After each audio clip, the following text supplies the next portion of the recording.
বন্ধুসকল, কি খবৰ আপোনালোকৰ? আশা কৰোঁ আপোনালোক সকলোৰে বহুতেই ভাল। আজি আপোনালোকৰ মাজত উপস্থিত হৈছোঁ এখন নতুন চহৰ এটা নতুন ভিডিঅ' লৈ। আশা কৰোঁ আপোনালোকে ভিডিঅ'টো বহুতেই ভাল পাব। আপোনাক যদি সোধা হয় এনেকুৱা এখন চহৰৰ নাম কওক যিখন ধনীসকলক আয়াতিত কেন্দ্ৰ বুলি জনা যায়, আপোনাৰ মনত এটাই উত্তৰ ওলাব চাগে, এইখন হ'ল ডুবাই। সকলোৰে এনেকুৱা এখন চহৰত বাস কৰাটো সপোন, য'ত পইচাক পানীৰ দৰে খৰচ কৰা হয়। যিখন চহৰক জনা যায় বিখ্যাত বিল্ডিংবোৰৰ বাবে, দামী দামী ছুপাৰ কাৰবোৰৰ বাবে, ৰজাৰ দৰে জীৱনগত সেই মানুহবোৰৰ বাবে আৰু ডুবাইৰ সুন্দৰীসকলৰ বাবে।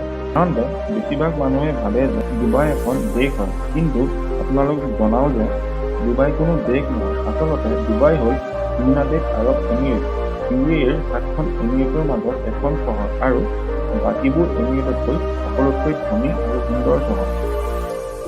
আপোনাৰ মনত কেতিয়াবা প্ৰশ্ন আহেনে, মৰুভূমিৰ মাজত থকা এখন চহৰ যিখন আজি 20-25 বছৰ আগত মাত্ৰ এখন মৰুভূমিৰ চহৰ আছিল, আজি ইমান ধনী হৈছে কেনেকৈ? আজি ডুবাইৰ কি নাই? বিশ্ববিখ্যাত সুন্দৰ অট্টালিকা, ডাঙৰ ডাঙৰ হোটেল আৰু বৰ্তমান সময়ত বেছি পৰ্যটক অহা এখন দেশ। বহুতে ক'ব খোজে ডুবাইখন তেলৰ কাৰণে ধনী হৈ গৈ আছে, কিন্তু এইটো সম্পূৰ্ণ সত্য নহয়। ডুবাইৰ মুঠ উপাৰ্জনৰ মাত্ৰ 7% উপাৰ্জনহে তেলৰ জৰিয়তে হয়। বাকীবোৰ উপাৰ্জন real estate, airline, corporate tax আৰু ইয়াত ব্যৱসায় কৰিবলৈ অহা ডাঙৰ ডাঙৰ বিদেশী কোম্পানী আৰু তাত ইনভেষ্ট কৰা পইচাবোৰৰ পৰা ডুবাই ধনী হৈ গৈ আছে। ডুবাইৰ GDP উত্থানৰ মূল কাৰণ হৈছে ৰিয়েল ইষ্টেট আৰু পৰ্যটক। ডুবাইত বসবাস কৰা মূল বাসিন্দাসকলক এমিৰেটি বুলি কোৱা হয়, কিন্তু আপুনি শুনি আচৰিত হ'ব যে ডুবাইত মাত্ৰ 15%হে এমিৰেটি আছে। বাকীসকল ইণ্ডিয়া, পাকিস্তান, ফিলিপাইন, বাংলাদেশ আৰু অন্য দেশৰ লোকে বসবাস কৰে। ডুবাই ভাৰতীয়সকলৰ এখন ভালপোৱা চহৰ। সেইবাবে আপুনি যদি চায় তেন্তে 10জন ধনীৰ ভিতৰত 4-5জন আপোনাক ভাৰতীয় ওলাব, যিটো এটা গৌৰৱৰ কথা। ডুবাই বিশ্বৰ সুৰক্ষিত আৰু চাফ-চিকুণ চহৰৰ ভিতৰত এখন। ডুবাইক চাফ-চিকুণ আৰু সুৰক্ষিত বনাই ৰখাত ডুবাইৰ আইন ব্যৱস্থাই সকলোতকৈ বেছি অৰিহণা যোগাইছে আৰু ডুবাই আইন ব্যৱস্থাটো এই চহৰৰ বাসিন্দাসকলে পালন কৰোৱাবলৈ সকলো ধৰণৰ হেঁচা দিয়া হয়। আমাৰ ভাৰতীয়সকলৰ সোণ বহুত পচন্দ। সোণৰ অবিহনে যিকোনো বিয়া বা পাৰ্টি আমাৰ কাৰণে যেন আধৰুৱা। কিন্তু আপুনি জানেনে, ডুবাই সোণৰ চহৰ বুলি কোৱা হয়।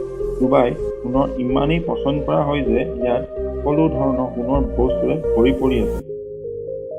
ইয়াত সোণক অলংকাৰ হিচাপে পিন্ধাৰ উপৰিও সোণক চলোৱা হয়। বুজা নাই চাগে, ৰ'ব কৈ আছোঁ। ডুবাই ৰাস্তাত আপুনি ধনীসকলৰ সোণৰ গাড়ীও দেখিবলৈ পোৱা যাব। যদি কথা ওলাইছে ডুবাইৰ দামী দামী আৰু সোণৰ গাড়ীৰ বিষয়ে, তেন্তে বলক সেইজন ব্যক্তিৰ বিষয়ে অলপ কওঁ যিজন ডুবাইৰ সকলোতকৈ ধনী, আৰু তেওঁৰ নাম হৈছে মহম্মদ বিন ৰছিদ আল মাকতুম। তেওঁ ডুবাইৰ শাসক আৰু UAEৰ প্ৰাইম মিনিষ্টাৰ। তেওঁ ডুবাইৰ সকলোতকৈ ধনী ব্যক্তি হোৱাৰ উপৰিও এজন সুদক্ষ লিডাৰ হয়। সৰ্বসাধাৰণ লোকে শনিবাৰে আৰু দেওবাৰে উইকেণ্ড প্লেন কৰে, কিন্তু তেওঁ আগৰ 10 বছৰলৈ প্লেন কৰে। তেওঁ ক'ব বিচাৰে সৰ্বসাধাৰণ লোকে পইচা বচাই যায় পাৰ্টি কৰিবৰ কাৰণে, কিন্তু অসাধাৰণ লোকে পইচা বচাই যায় এটা ডাঙৰ ব্যৱসায় সাম্ৰাজ্য গঢ়িবলৈ।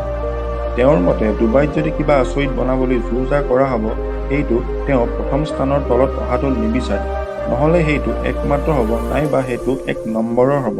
সেইবাবে ডুবাইত যিবিলাক আচৰিত বনোৱা দেখা যায় সেইসমূহ একমাত্ৰ নাইবা 1 নম্বৰৰ হয়। উদাহৰণস্বৰূপে বুৰ্জ খালিফা, বিশ্বৰ সকলোতকৈ ওখ টাৱাৰ; দ্য ডুবাই মল, বিশ্বৰ সকলোতকৈ ডাঙৰ মল; পাম জুমেৰা, বিশ্বৰ সকলোতকৈ মানুহে তৈয়াৰ কৰা দ্বীপ। লগতে দেখিবলৈ পোৱা যায় পানীৰ তলৰ দলং, পানীৰ তলৰ টেনিছ কোৰ্ট। লগতে আছে বুৰ্জ আল আৰব, বিশ্বৰ একমাত্ৰ 7 ষ্টাৰ হোটেল। তেওঁলোকে মৰুভূমিৰ মাজতো ফুল ফুলাই দেখুৱালে। ডুবাই মিৰেকল গাৰ্ডেন, বিশ্বৰ সকলোতকৈ ডাঙৰ ফুলৰ বাগান। JW মেৰিয়ট, বিশ্বৰ সকলোতকৈ ওখ 5 ষ্টাৰ হোটেল। বিশ্বৰ সকলোতকৈ ডাঙৰ সোণৰ বজাৰ, দ্য গ'ল্ড চক আদিৰ দৰে বহুত উদাহৰণ। য'ত বিশ্বৰ সকলোতকৈ ওখ টাৱাৰ বুৰ্জ খালিফাটো এবাৰ চাবলৈ দেশ-বিদেশৰ মানুহে ডুবাইলৈ আগমন কৰে, কিন্তু এতিয়া ডুবাইৰ শাসক মহম্মদ বিন ৰছিদ আল মাকতুমে বুৰ্জ খালিফাতকৈ এটা ওখ টাৱাৰ বনাবলৈ গৈ আছে, আৰু যাৰ নাম দিছে ডুবাই ট্ৰিপ টাৱাৰ।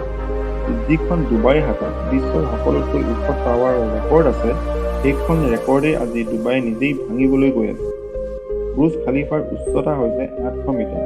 কিন্তু যদি ক্ৰিক টাৱাৰ প্ৰজেক্টটো সফল হয় তেন্তে ইয়াৰ উচ্চতা হ'বগৈ প্ৰায় 1300 মিটাৰ। এনেকুৱা এখন সুন্দৰ চহৰ হয় ডুবাই, যি কেৱল মাত্ৰ এক নম্বৰ বা একমাত্ৰ হোৱাটোতহে বেছি গুৰুত্ব আৰোপ কৰে। সেইবাবে আজিৰ তাৰিখত ডুবাই বিশ্বৰ সকলোতকৈ খৰকৈ বিকশিত হোৱা এখন চহৰ। আপুনি ডুবাই এই ভিডিঅ'টো কেনে পালে কমেণ্টত জনাব আৰু যদি ভিডিঅ'টো ভাল পালে তেনে চেনেলটো ছাবস্ক্ৰাইব আৰু ভিডিঅ'টোত এটা লাইক নিশ্চয় কৰিব। নমস্কাৰ, জয় আই অসম।